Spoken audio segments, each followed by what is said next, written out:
굿모닝.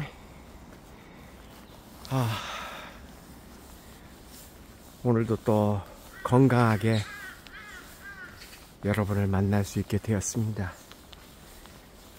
이렇게 하루를 또 허락해 주신 우리 하느님께 정말 감사합니다. 네, 너무 좋아요.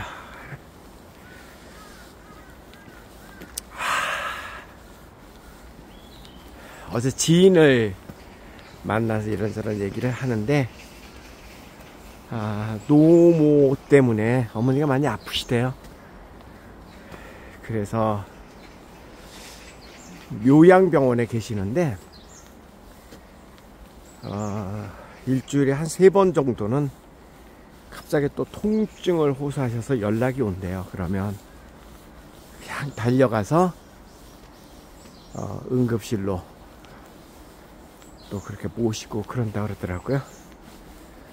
근데 이제 연세가 드셨기 때문에 90이 다 돼가는 그런 어머니이기 때문에 딱히 답도 없고 또 불쑥불쑥 찾아오는 통증 때문에 자식이 다 스탠바이인데 그나마 이제 이분이 조금 그나마라도 조금 경제력이 낮고 동생 둘이 있는데 거기는 정말 먹고 살기가 더 힘들어서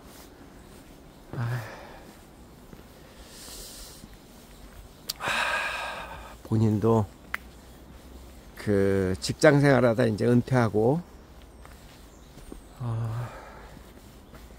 정말 살기가 빠듯한데 어머니 또 요양병원에 모시고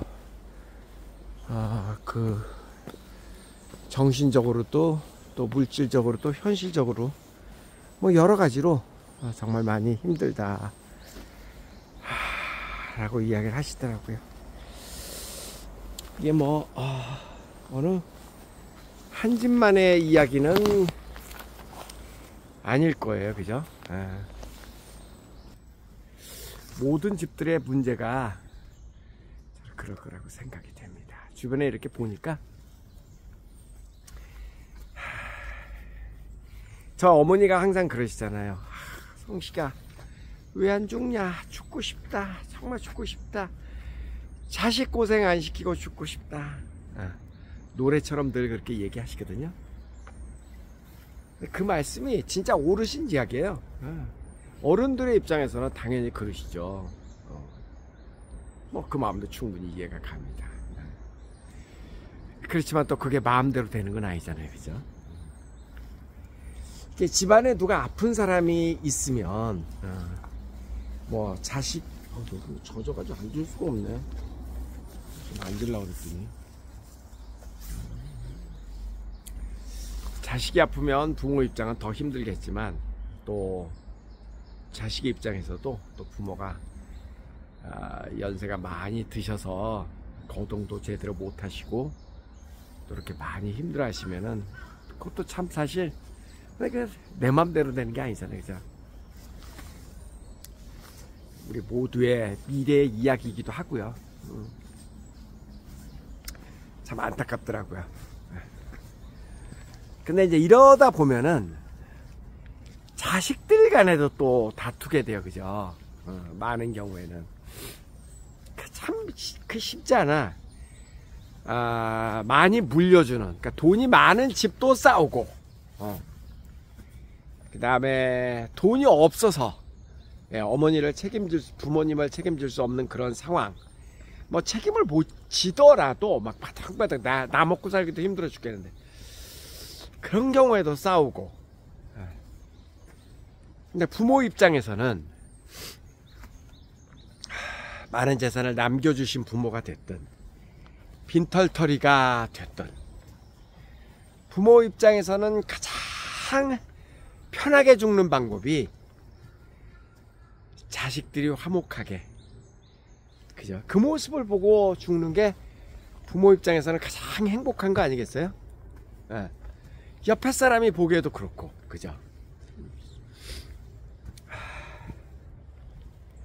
근데 그게 참 모르는 건 아닌데 모르는 건 아닌데 정말 힘든 것 같아요. 힘든 것 같아요. 그래서 왜 가끔 우린 그런 얘기 하잖아요. 갑자기 돌아가신 분들 보면은 복 받았다고도 이야기를 하잖아요. 어떨 때는 너무 일찍 돌아가신 게 아니라면. 네. 저희 어머니도 그런 얘기 자주 하십니다. 아버지가 86에 돌아가셨는데 한 5, 6개월 고생하시다가 돌아가셨죠. 그리고 아주 심각하게 병석에 누워서 계신 건 한 보름 정도? 그렇게 길지 않았습니다. 우리 어머니가 늘 아휴, 너희 아버지는 정말 복도 많다, 복도 많다, 그런 얘기를 하십니다. 그런 것 같긴 해요. 제가 생각할 때 요즘은 뭐 86에 생을 마감한다? 그럼 복이 많은 건 아니지. 그 정도 나이면은 뭐 저는 그렇게 생각하는데, 저거 90이 넘었을 때는 그렇지만 좀 아쉽긴 한데, 그래도 너무 오랫동안 병석에서 주변 사람들 고생시키고, 저희 아버지 같은 경우는 그래도 온 자식이 마지막 순간 임종을 지켰으니까요. 저는 특히 제가 이민을 가고 캐나다에 도착해서 이렇게 짐을 조금 정리하고 있을 바로 그때 거의 그때, 야, 아버지가 힘드신 것 같다, 빨리 좀 들어와야 되겠다. 그래서 바로 저 혼자 비행기 타고 날라왔거든요. 근데 저희 아버지는 제가 올 때까지 기다리셨어요. 그래서 제가 아버지 저 왔어요, 그리고 이제 인천공항에서 바로 달려갔는데, 손을 이렇게 딱 잡으니까 아버지께서 눈을 한번 껌뻑 이렇게 하고 돌아가셨거든요. 정말 인간의 의지라는 게 정말 대단하구나.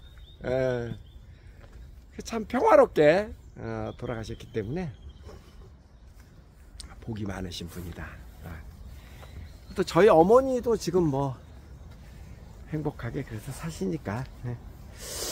근데 제가 주변에 이런 걸 보면서 내가 지금 그런 건 아니겠지만 내가 저 입장이 되면 어떻게 됐을까라고 생각하니까 정말 너무 힘들 것 같아. 근데 저희 집이 좀 특별한 경우고요.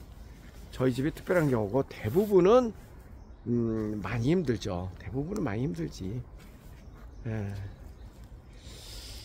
그런데 저희 집이 특별하다라고 이야기하는 데는 이런 이유가 있습니다. 이런 이유가 있어. 한 두 가지 이유가 있는데, 저희 집이 가족관계가 좋고 평화로운 데는 두 가지 이유가 있어요. 우선 첫 번째 이유는 아이러니하게도 우리 부모님이 남겨준 재산이 하나도 없습니다. 우리 부모님이 남겨준 재산이 하나도 없어. 어떻게 그게 가능하냐고요? 가능합니다. 저희 부모님은 이제 아버지가 공무원이셨잖아요. 뭐 돈 버는 직업이 아니죠. 그러니까 자식들 대학교 보내는 데까지 막 힘들게 또 우리 누나 형도 대학 가면 다 알바하고 그렇게 어떻게 하니까 대학을 나왔는데 돈이 없죠. 그래서 이제 형도 대학 가서부터 대학생 때부터 돈 많이 벌었고, 저 대학교 때부터 사업가였어요. 어떻게 보면 그랬지. 뭐 가액공부 선생이었겠지만 나름 유명한 가액공부 선생이었고 돈 많이 벌었어요. 대학교 때부터. 그래서 제가 월급쟁이를 한 번도 안 해본 거예요. 대학교 때부터 그랬기 때문에.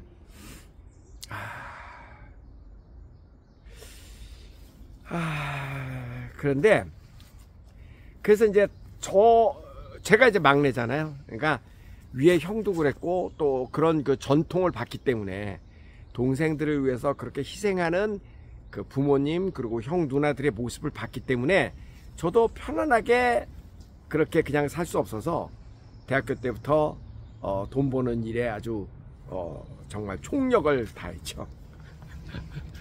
저희 그 형이나 누나는 제가 그렇게 하는 거 되게 싫어하셨어요. 너는 좀 편하게 살아라, 공부만 하고.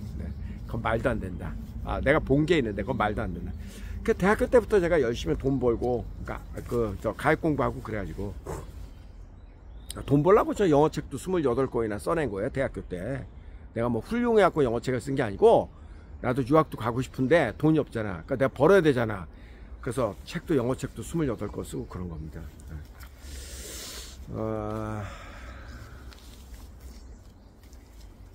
그래서 이제 대학교 때부터 뭐 우리 집에 살림도 제가 많이 사다 나르고 그랬어요. 지금 저희 어머니가 살고 계신 집도 제가 사들인 집입니다. 예. 그러니까 쉽게 얘기하면 제 이름으로 된 집이에요. 예. 제 집에 제 집. 예. 그리고 이제 어머니는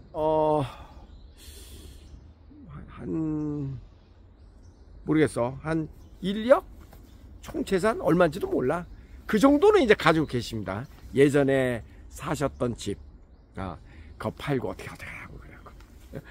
지금도 뭐 생활비라든가 병원비라든가 이런 거는 이제 우리 자식들이 다 이렇게 지원을 하니까.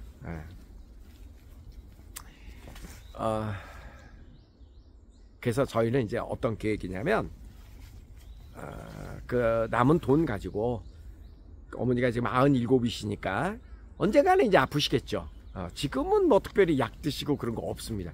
정말 건강하신 거죠. 그런 거 보면 정말 건강하신 겁니다.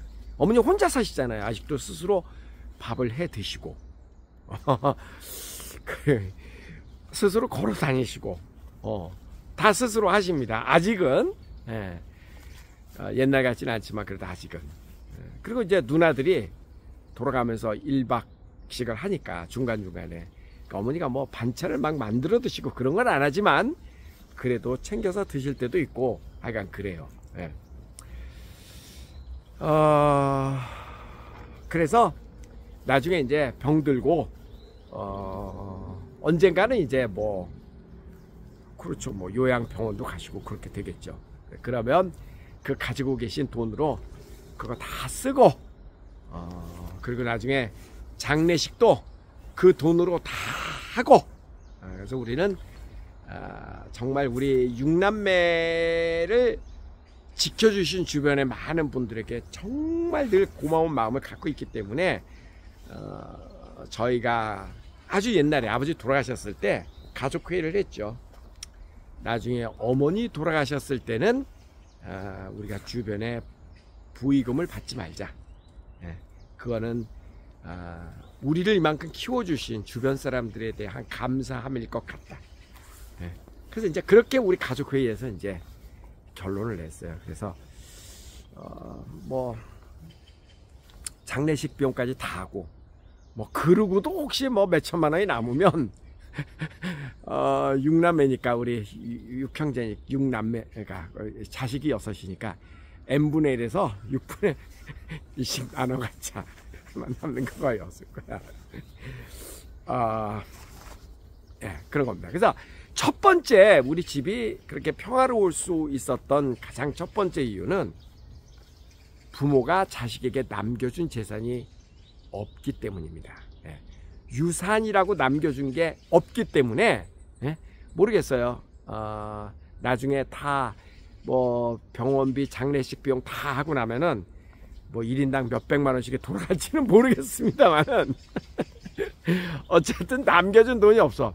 옛날서부터 우리는 부모님한테 기댈 만한 부모가 경제력을 갖고 있지 않으셨기 때문에 그래서 그게 우리 가족들의 평안과 행복.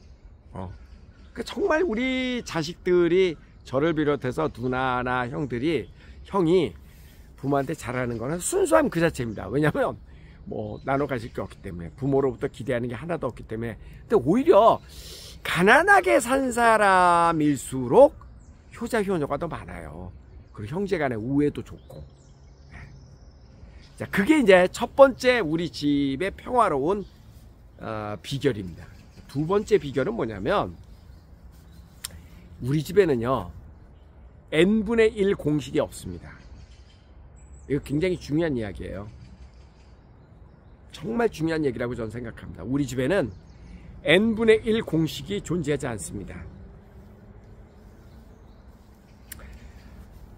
많은 경우에 이제 이렇게 가족 구성원들이 부모가 이제 연로하셨을 때 뭐 병원비를 댄다거나 생활비를 댄다거나 이런 일이 생기면은 가족들이 모여서 n분의 1을 하자라는 이야기를 많이 하죠. 예. 뭐 그거는 그 나름대로 또 장점이 있을 거예요. 저는 개인적으로는 반대합니다. 제 생각입니다. 예, 제 생각입니다. 뭐 틀렸다라는 게 아니라 제 생각이 그렇다는 얘기예요. 예. 왜 이 n분의 1이 불편하냐면은 각각이 가지고 있는 재산 규모가 다르잖아요. 우리도 자식이 6인데 어떻게 6명의 자식이 경제 규모가 똑같겠어요. 다 다르지. 근데 이거를 n분의 1로 이렇게 탁 하면 그죠? 그 부담이 그 금액의 n분의 1 조각에 대한 부담이 각각 저는 다를 거라고 봐요. 예. 근데 항상 이런 일이 있을 때마다 예전서부터 저희 형이 이제 뭐 아버지는 공무원이니까 그러셨고, 형이 이제 일찍부터 사업을 하셨기 때문에 형이 저보다 10살이 많습니다. 10살이 많은 형이 30대에서부터 우리 가족, 우리 가정의 어떤 경제권을 형이 가진 건 아니지, 물론. 예, 엄마 아버지가 가지셨지만 그런데 관여를 많이 하셨습니다. 그래서 주도적으로 항상 어떤 이야기를 하셨냐면, 무슨 큰 일이 있거나 그러면 그냥 너희들은, 그러니까 우리 동생들이죠, 너희들은 그냥 마음의 표시만 하거라. 나머지 다 내가 책임지마. 형은 그러셨어요, 항상. 예. 그러니까 솔선수범을 하신 거지. 예. 왜냐하면 사업을 했기 때문에 아무래도 경제 규모가 조금 다르죠, 월급쟁이들하고는. 형만 사업을 했고, 그러니까 누나들이야 뭐 다 본인들도 뭐 학교 교사했고, 남편들도 다 직장 다니는 월급쟁이고, 그 다음에 이제 제가 사업하고. 그러니까 우리 집은 남자 둘이, 형하고 내가 사업을 했고, 누나들이나 매형은 다 급여 생활자였고. 제가 우스갯소리도 늘 얘기하지만 월급쟁이 갖고 절대 부자 되는 거 불가능합니다. 예.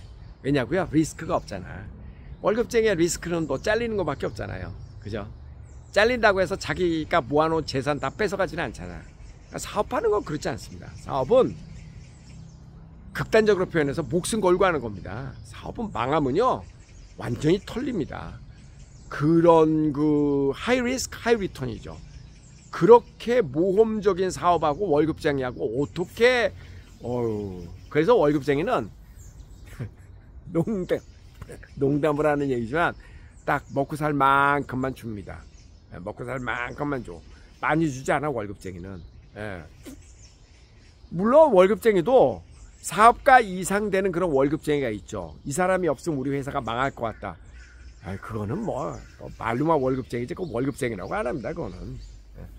그거는 월급으로 그렇게 충당하는 경우는 없고 인센티브를 왕창 주는 거잖아요. 그죠?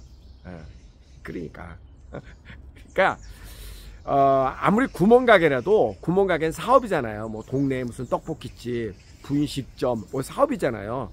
그게 무슨 8시간 근무가 어디 있고, 그거 나중에 얘기하기로 하고, 그 비교도 안 돼.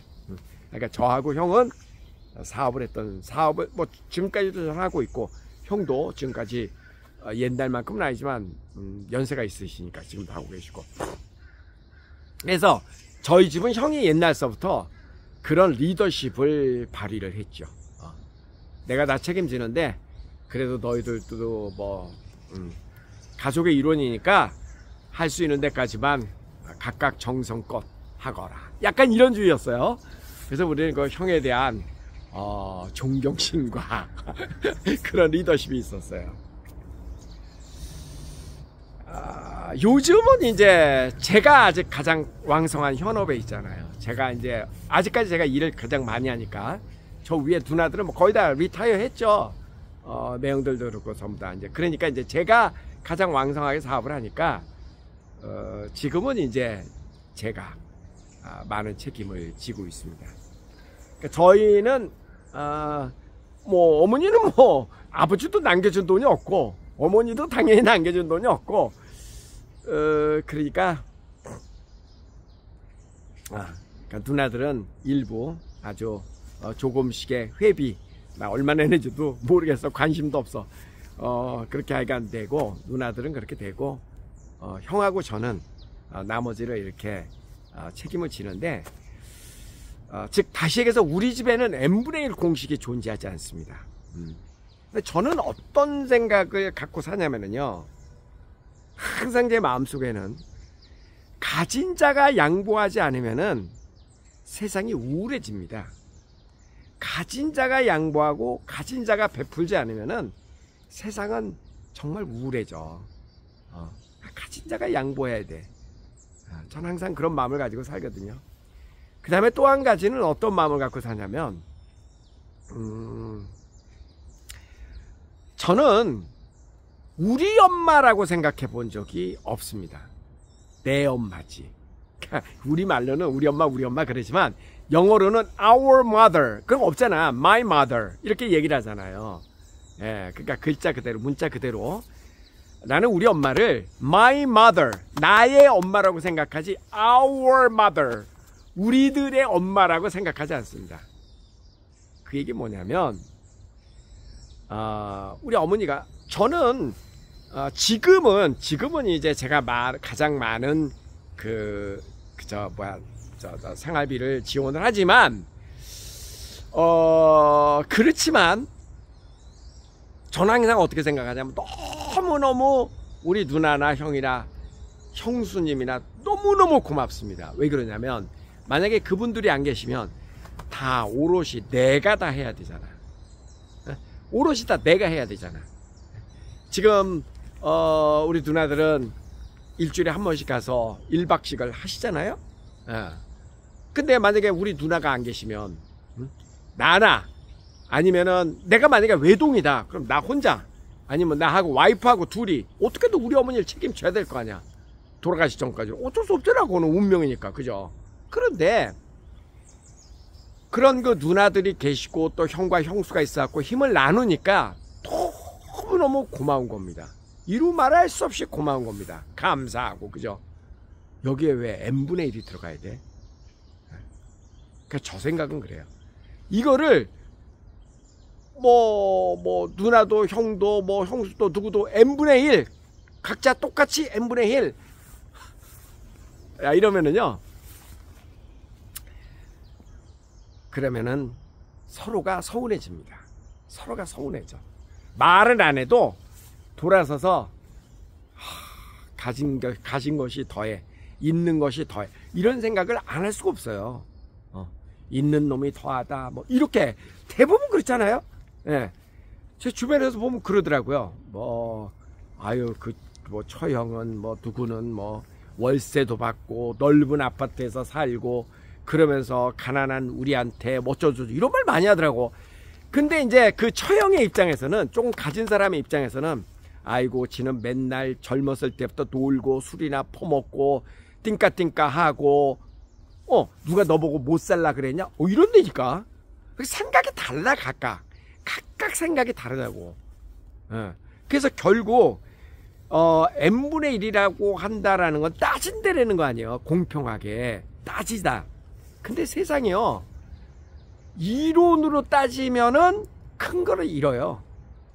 그게 항상 옳은 게 아니라니까. 따지는 순간 아주 너무나 중요한 거를 잃어버린다고.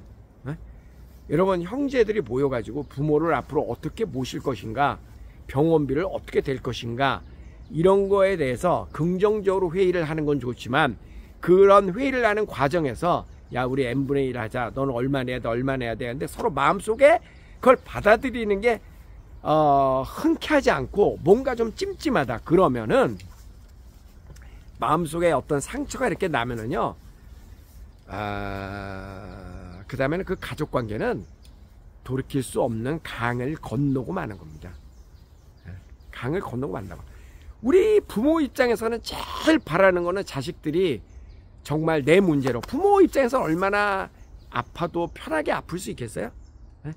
아유, 빨리 죽지도 못하고 살아있는 것도 자식들한테 짐이 되고, 근데 쟤들이 또 병원비 문제로 나 때문에 싸우고 이러면 얼마나 부모가 마음이 아프겠어요. 우리도 다 그런 사람이 될 건데.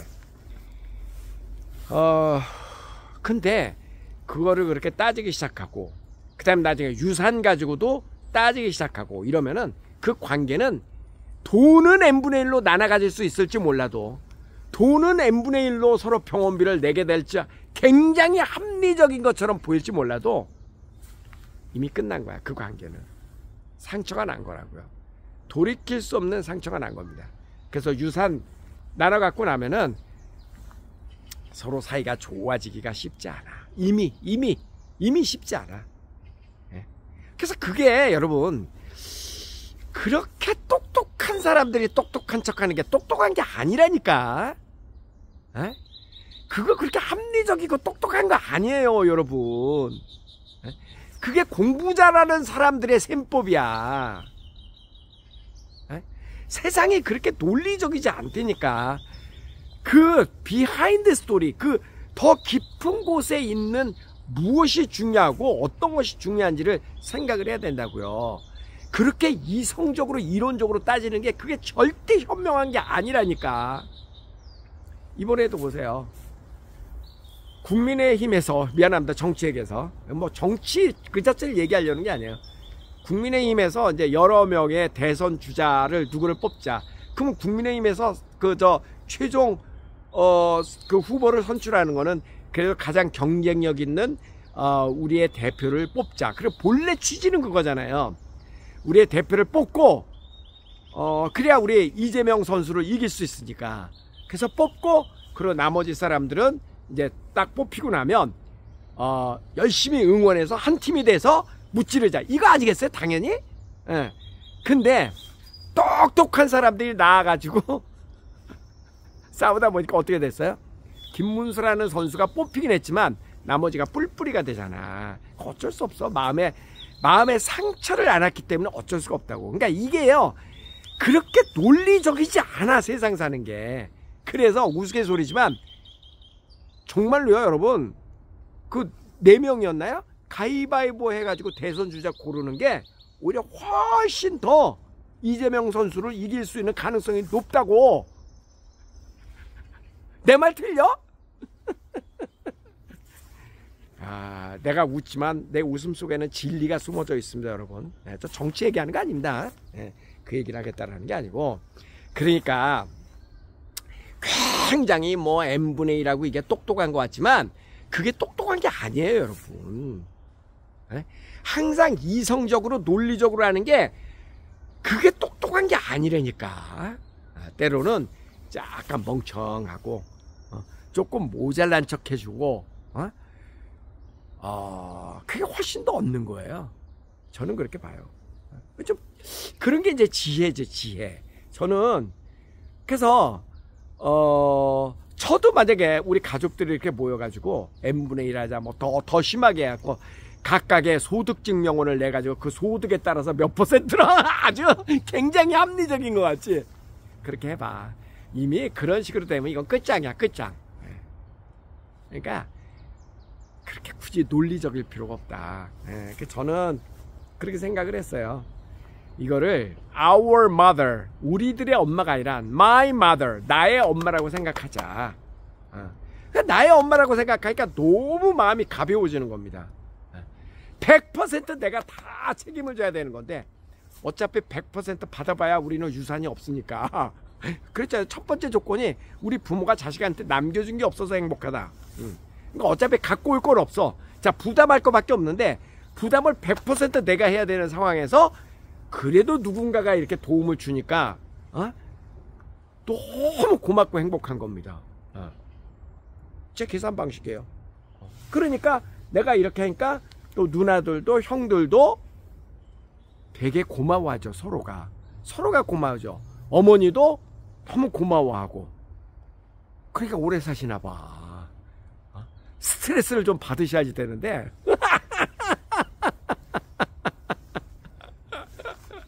그러니까 그냥 우리 자식들 만나면 아휴 행복하다, 미안하다, 빨리 죽어야 되는데 잘 안 죽네, 고맙다. 우리 엄마 항상 그러시잖아요. 행복하신 분입니다. 약간 좀 가진 사람이 베풀고 힘이 있을 때 양보하고 좀 베풀고, 예. 그래야지 힘이 있을 때 그 힘을 남용하면 그러면 못 가진 자는 너무 힘듭니다. 그죠? 그나저나 뭐 인위적으로 되는 건 아니잖아요. 그죠? 또 오늘 얘기하다 보니까 이런 얘기하면 내가 너무너무 미안합니다. 정말 미안합니다, 여러분. 제 나름대로는 뭐 자랑을 하기 위한 거가 아니라 그래도 이것도 지혜일 것 같아서 이야기를 하긴 했는데, 근데 참 그러기가 쉽지 않잖아요. 그러기 쉽지 않다는 얘기는 뭐냐면, 누구든지 그런 마음이 없는 사람이 누가 있겠어요. 문제는 그 정도의 경제력이 안 되니까 그렇게 못하는 것 뿐이지. 저는 그냥 그 경제력이라고 하는 것도 그래요. 얼마가 되면 그게 할 수 있다, 그런 그 법칙이 있는 게 아니고, 그냥 그러니까 생각을 낮추면은 얼마든지 부자가 될 수 있거든요. 저도 제가 갖고 있는 경제로 골프 치는 거 되게 부담스럽습니다. 골프 치는 거 되게 부담스러워. 그 작은 돈 드는 건 아니잖아. 그죠? 그러니까 골프 안 치잖아. 그렇게 그냥 이렇게 등산 오잖아요. 그 돈 드는 거 아니잖아. 이 정도는 할 수 있잖아. 그러니까 뭐든지 자기의 범주 내에서 기대치를 낮추면은 얼마든지 행복해질 수 있잖아. 저는 그런 주의입니다. 그러니까 절대 이 금액이 있어야 뭐 노년이 행복하다, 이 금액이, 그런 절대는 없고, 그런 건 없고, 수준을 낮추고 기대를 낮추고, 그리고 좀 이렇게 하면은, 그죠? 그럴 거라고 봐요. 으아! 무섭지? 으아! 무섭지?